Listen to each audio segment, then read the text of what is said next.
Welcome back to R.A.I.N. In tonight's video, I would like to cover an issue amongst my people, and it concerns identity. Some of us choose the identity of being a Moor, while others choose the identity of being known as an Indian. Hopefully by the end of this video, I would have convinced my people that choose to be Indians to be called a Moor instead. Let me start off with the term Indian from my book, Knowing Who Are You, Knowing Your Ancestors. The term Indian is a lawful term in regards to the Constitution, because the Constitution and the treaties are the supreme law of the land.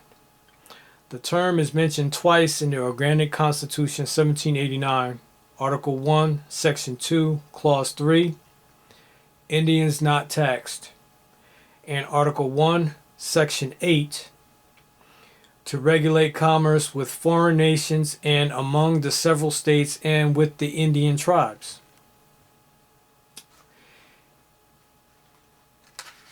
Here is a definition of Indians, courtesy of Black's Law Dictionary, 4th edition.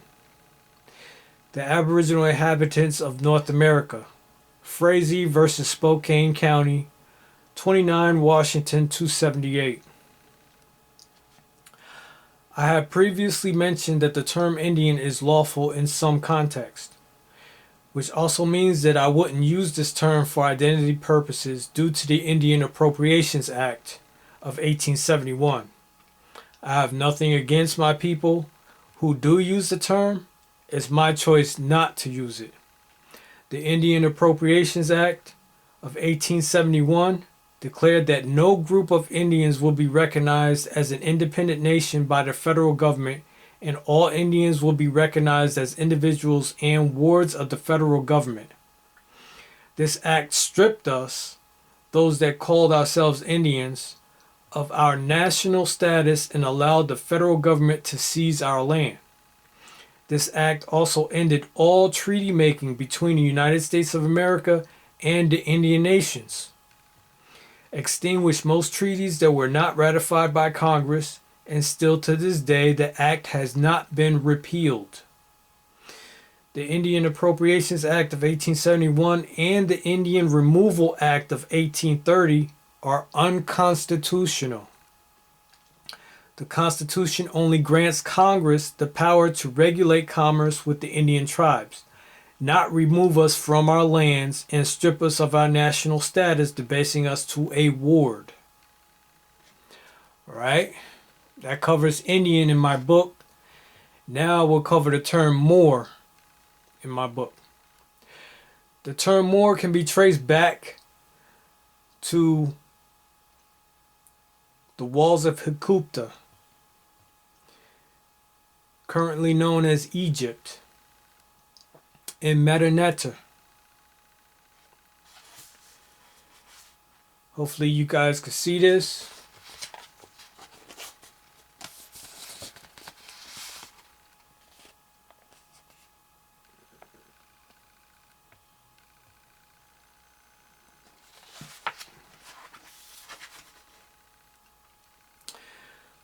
What I just showed you was Egyptian Hieroglyphic Dictionary by E.A. Wallace Budge, Volume 1. And he had translated what is known as Palermo Stele, meaning the high priest of Anu.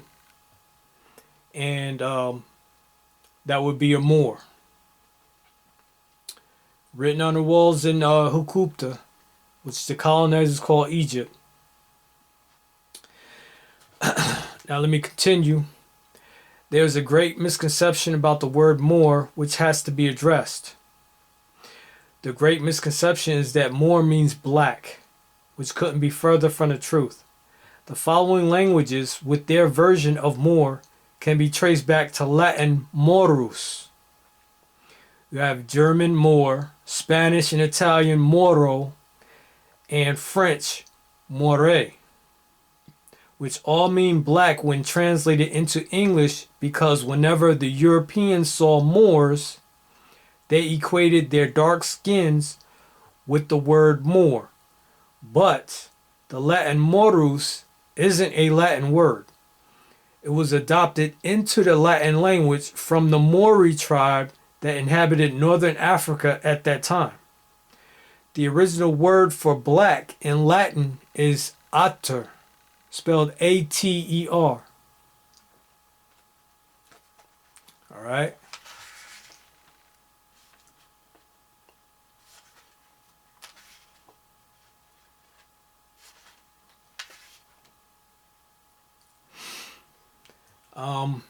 I would like to continue on with the tribes. This is part of my book.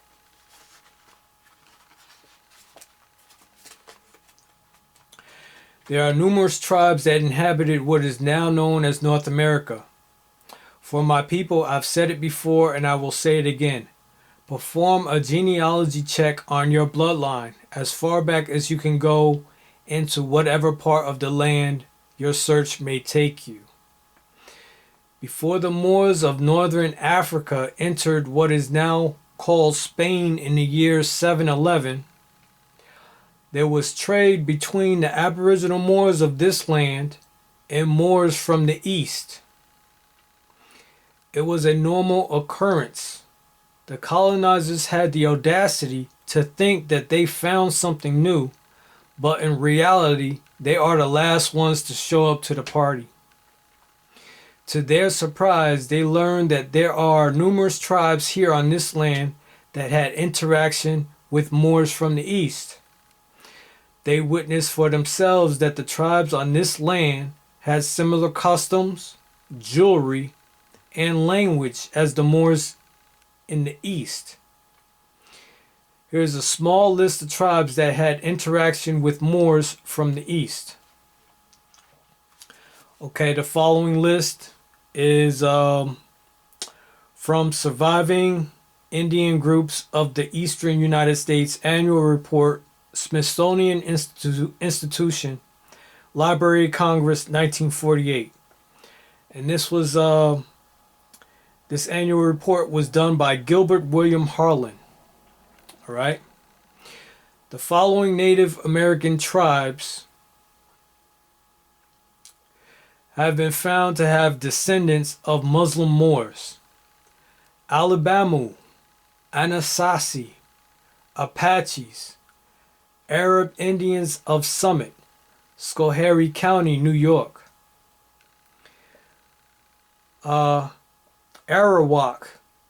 Arikana, Black Indians of Schuylkill River, New York, Blackfoot, Cherokee, Clappers of New York, Creeks, Hassanamisko, Nipmuc of Massachusetts, Kickapoo, Laster Tribe of North Carolina, Lenape, Mohegans, Macas, Mecca Indians, Mohanets, Mohegans, Nanticotes, and Seminoles.